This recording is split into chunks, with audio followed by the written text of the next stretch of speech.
আমার কাছে ভালোবাসা পাওয়া মানে শুধু নিজের ভালো থাকার জন্য কাউকে পাশে পাওয়ার আকাঙ্ক্ষা নয়। আমার কাছে ভালোবাসা মানেই হলো দুজনে একসাথেই পাশাপাশি থাকতে না পেরেও ভালোবাসার মানুষটা ভালো থাক, আর সে যার কাছেই থাক সর্বদা ভালো থাক। সর্বদা এই কামনাই করা।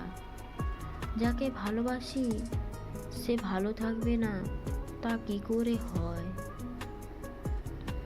ভালোবাসলেই যে মানুষটাকে ছুঁতে হবে, পাশাপাশি থাকতে হবে, চোখের সামনে ঘুরঘুর করতে হবে তা নয়।